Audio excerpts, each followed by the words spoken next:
السلام علیکم۔ حضرت امی بجید رضی اللہ تعالیٰ عنہ کا بیان ہے کہ میں نے رسول خدا صلی اللہ علیہ وسلم سے عرض کیا کہ یا رسول اللہ، میرے دروازے پر مسکین آ کر کھڑا ہوتا ہے، اسے کچھ دیے بغیر واپس کرنے میں شرم آتی ہے اور دینے کے لیے خاص قابل ذکر گھر میں کوئی چیز ہوتی نہیں، تو اس صورت میں کیا کروں؟ فرمایا جو کچھ ہو سکے اس کے ہاتھ پر رکھ دو، اگرچہ بکری وغیرہ کا چلا ہوا کھر ہی ہو۔ جیسے ہدیہ لینے دینے میں نفسانی طور پر یہ خیال ہوتا ہے کہ ذرا سی چیز ہے، کسی کو کیا دیں، اور تھوڑی چیز ہے، یہ دینے کو عار اور عیب سمجھا جاتا ہے۔ اسی طرح صدقہ خیرات کرنے میں بھی بہت سے لوگوں پر نفسانیت سوار ہو جاتی ہے۔ زیادہ دینے کو ہوتا نہیں تو زیادہ دینے کا دل نہیں چاہتا، اور تھوڑا دینا شان کے خلاف سمجھتے ہیں، اس لیے صدقہ کرنے سے محروم رہتے ہیں۔ حضرت امی جبیر رضی اللہ تعالیٰ عنہ نے یہی سوال کیا کہ کوئی قابل ذکر چیز گھر میں دینے کو نہیں ہوتی، سائل آ کھڑا ہوتا ہے، اس کو خالی ہاتھ واپس کرنا مناسب معلوم ہوتا ہے، لہذا ایسی صورت میں کیا کرنا چاہیے؟ رحمت للعالمین صلی اللہ علیہ وسلم نے فرمایا کہ جو کچھ ہو اس کو دے دو، تھوڑے بہت کا خیال نہ کرو، اگر کچھ بھی نہ ہو تو بکری کا چلا ہوا کھر ہی دے دو۔ یہ بطور مثال کے فرمایا، کیونکہ بکری کے پاؤں کا آخری حصہ جو زمین پر لگتا ہے اس میں نہ گوشت ہوتا ہے، نہ کچھ اور چیز کھانے کے مطلب کی نکلتی ہے، پھر جب کہ وہ جلا ہوا ہو تو بالکل ہی کسی کام کا نہیں۔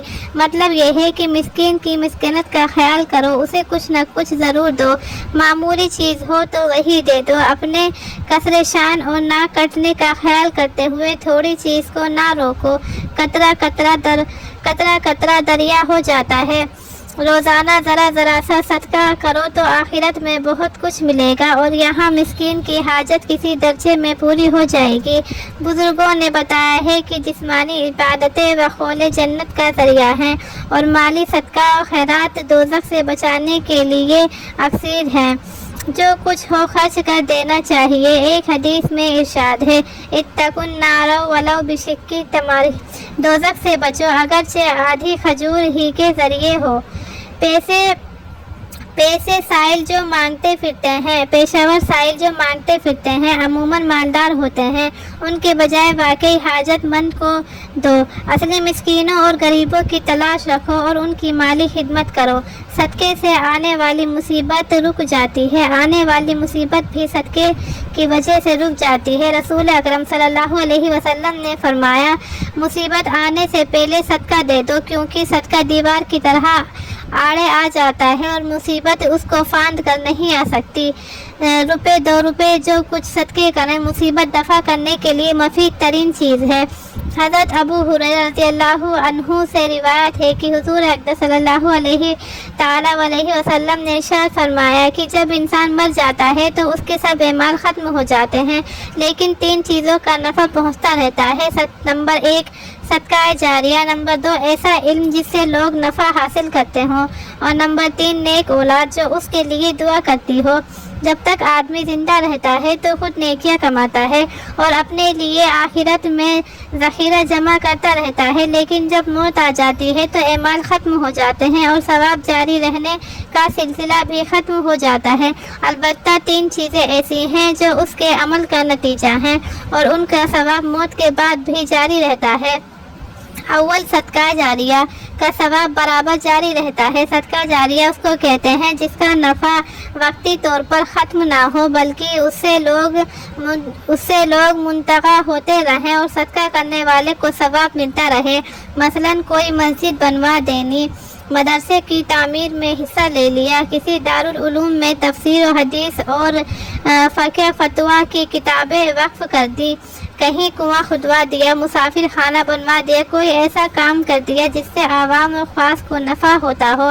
ایک آدمی اس طرح کے کس کام پر پیسہ خرچ کر کے جن کا ذکر اوپر ہوا قبر میں چلا گیا، لوگ اس کے صدقے خیرات سے منتفع ہو رہے ہیں اور اس کے نام اعمال میں برابر ثواب لکھا جا رہا ہے اور درجات بلند ہو رہے ہیں۔ جہاں تک ہو زندگی میں ایسا کام ضرور کر دینا چاہیے۔ نمبر 2 وہ علم جس سے نفع اٹھایا جاتا ہو، یہ بھی وہ چیز ہے جس کا ثواب موت کے کے بعد جاری رہتا ہے۔ کسی کو قرآن مجید حفظ یا نادرہ پڑھا دیا، کسی کو نماز سکھا دی، کسی کو مولوی بنا دیا، یا کوئی دینی کتاب لکھ دی یا اپنے پیسے سے شائع کر دی، یہ علمی صدقہ جاریہ ہے۔ قرآن پڑھنے والا جب تک قرآن مجید پڑھے گا یا پڑھائے گا، پھر اس کے شاگرد اور شاگردوں کے ساتھ پڑھائیں گے، مولوی صاحب تفسیر و حدیث پڑھائیں گے، مسئلہ بتائیں گے، لوگ ان سے مستفید ہوں گے اور آگے ان کے شاگرد اور شاگردوں کے شاگرد علم پھیلائیں گے۔ جس کو نماز سکھا دی وہ نماز پڑھتا رہے گا اور دوسروں کو سکھائے گا تو اس کا ثواب صدیوں تک اس شخص کو ملتا رہے گا جس نے دینی علم کو آگے بڑھایا، آگے بڑھانے کا ذریعہ بن گیا، اور جتنے لوگ اس کا ذریعہ اور واسطے بنتے جائیں گے ان سب کو ثواب ملتا رہے گا اور کسی کے ثواب میں کمی نہ ہوگی۔ نیک اولاد جو دعا کرتی ہو۔ تیسرا، نیک اولاد جو دعا کرتی ہو اس کی دعا فائدے بھی والدین کو پہنچتا رہتا ہے۔ دعا میں